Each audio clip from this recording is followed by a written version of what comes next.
Well, hello everyone. Welcome to Trail Talk. This is leg number 3 from my 2016 attempted through hike. And if you remember from last time on Trail Talk, we got to Hiawassee. We ended up going in through Untitled Gap the first time and went to the top of Georgia Hostel.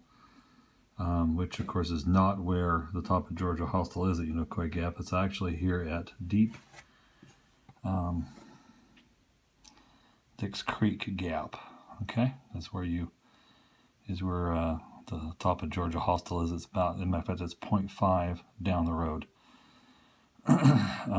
So we ended up going in the first time and did a resupply there, even though I still had food. It was a circumstantial type of an event. So, and then we came back the second time. It was raining here at Sassafras. We woke up in the rain. We waited and we waited. We hiked a little while, and then we ended up at this vista. And then the next day we just hiked in, got into the top of Georgia early. So, a couple of really very, very short mileage days. But that was circumstantial with the guy that I was with at the time. He wasn't he didn't want to do long miles at all, and having some problems with his feet and things. So anyway, so this leg we're going to be coming out of Hiawassee. You might remember that I stayed at the Budget Inn because I wanted to see if I could have better Wi-Fi, and there's a little outfitter there that's an extension from Mountain Crossings, and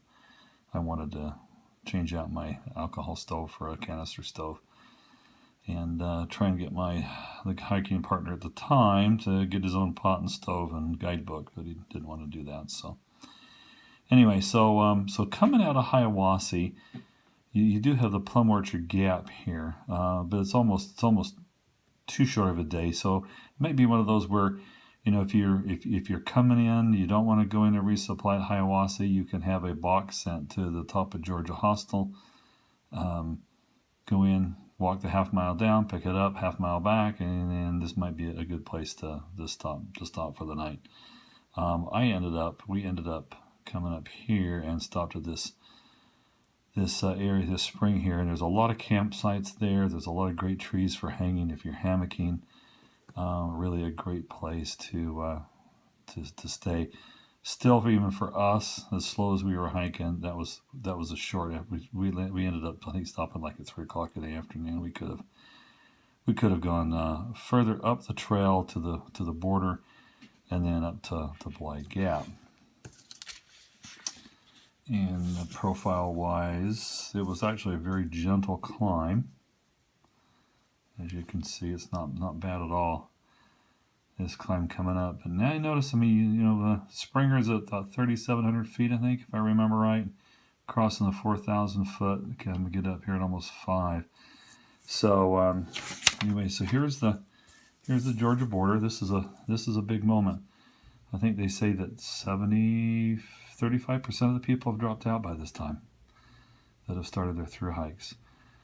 Bly Gap is another great place. You could continue up there. It's a lot of open space for camping. I think the hammocking was a little more harder to do there, but there's a lot of open spaces for campsites there.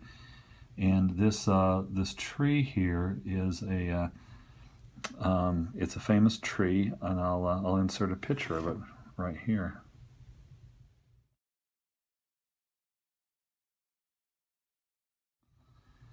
Okay, you can see by it's twisted because what happened is the Indians, they took and they basically they would blaze the trail by taking a sapling and kind of bending it down and tying it and staking it down. Well, then the sapling over the years would then continue to grow, okay, as it reached for the light. And there's a lot of trees in North Carolina that are like this, that have been tied down as blazes, if you will, that then Native Americans would do that. There's a lot of the climbs you make you don't really remember, but I remember this one, this Courthouse Bald. This was a kind of a straight up a ridgeline hike, no switchbacks, pretty steep, a lot of rock stairs, and you really did feel like you were walking up the courthouse to get in trouble as you were walking up. Sassafras Gap. This is probably the second one on the AT, and there's probably 100 of them. This area wasn't too bad all through here. I don't remember much. It was a pretty good hike. Got down here to Standing Indian Shelter where we stayed for the night, and then this was a really nice, kind of a nice hike up. First time I crossed over 5,000 feet elevation. You don't actually go to the summit. It looks like you do, but this actually you actually kind of you hike along the edge of the mountain, so you don't actually get up to the top, if I remember right. There are campsites on a side trail that goes up to the summit. So if you wanted to, you could get some water here and go up and camp for the night up on top of the summit. So anyway, that just a little piece of information there. And then a pretty gradual descent back down. We stayed here at the Carter Gap shelter. Let's see. I think at the time I remember 100 yards downhill, that's a long way, but then you get to the point where, oh, only 100 yards? Oh, that's great. You'll notice in the AT guide there's different dialogue boxes. I think there's one that we saw earlier that talked about, no cell phone coverage. So if you need to call for a ride, call before you get down there. That may have been Dix Creek Gap that had that. Let me see here. Yeah, before Dix Creek Gap, let's go back a little bit here. So here's Hiawassee. Little note, hey, there's no cell phone service at Dix Creek Gap, so if you need a ride, you better call the shelter or Powell Mountain. Now, if you have Verizon, I had a signal down here, just so you know. Okay, but this one that talks about, these are they call them kickovers. They're basically double blazes, and the idea is you're coming up on a trail intersection. This would mean that if you come to the intersection, the AT is going to be going to the right in that intersection. If it's one on top of another, it means that it's going straight through that intersection. So don't go left or go right, keep going straight. Some places the trail maintainers have put these on switchbacks. So just so you know, but most of the time you're not going to find them on switchbacks. Okay, let's see here. So from there, you're getting close to the 100-mile mark here. Okay, and this is Albert Mountain. There's a fire tower up there. And this climb right here is brutal. This is the first time on the AT where I had to stow my hiking poles and actually climb up hand over hand. And I didn't climb the fire tower. I kind of regret that I didn't. There were a lot of people that were there at the time and kind of distracting, and so I didn't climb it. But I did have them take a picture of me there, and you can see some of the vistas here in this photograph come up.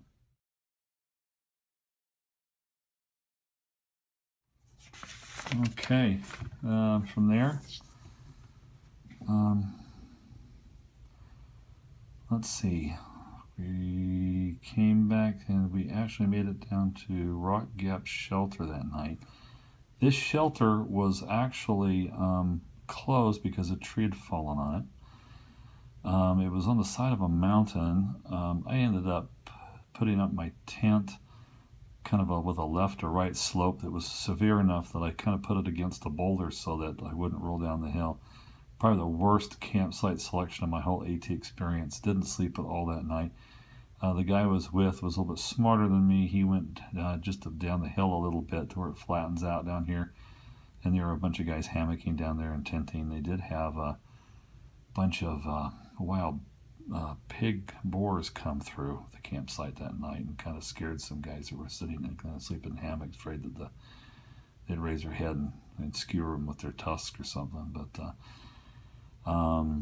this you can get a ride here to get into Franklin. Definitely you want to call, and how we ended up going into Franklin from here was because this elevation here, we got a weather report. We're getting ready to have rain and then freezing rain, and then the Arctic Clipper coming, and the temperatures up here were expected to be in the single digits wind chills.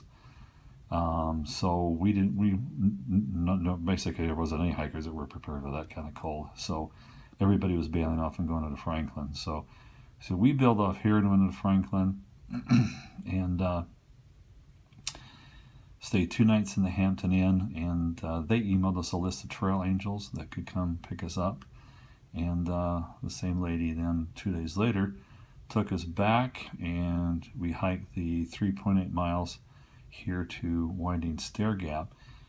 And then he wanted to go back in. I didn't. He went in. I went up here to camp and then continued on the next day. And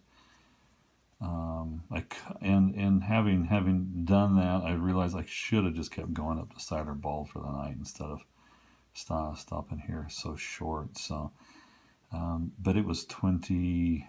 But at the same time, though, down here, this elevation, it was 22 degrees in my tent when I woke up that morning. So it was a pretty cold night. This is probably the better place to go in to Franklin. It's a bigger road, and there seemed to be actually people that were there waiting to be trail angels and to take people into town if they needed to. So if I were going back to Franklin, this is the place I would choose to go into Franklin. Okay. And then the climb back up was not bad, going up to Cider Bald. There's a couple of good places where there's some vistas here. Anyway, but that'll be for the coming out of here. We're going to call this leg 4, and just include the little thing that we, the 2 days we spent. That came out. This was just a 1 day. I'm not going to count that as a leg, so we'll include this into my leg 3 here, because this is where I would have come if I were in the position to just make the decisions for myself. So we would probably would have come in here at Winding Stair Gap. I think that's where a lot of people do come in at. So, all right, let me show you a quick overview of Franklin. You can see that it is quite a bit bigger. Oops, sorry about that. It's quite a bit bigger town. Like the Hampton Inn that we stayed in, it's not even on here. Here's your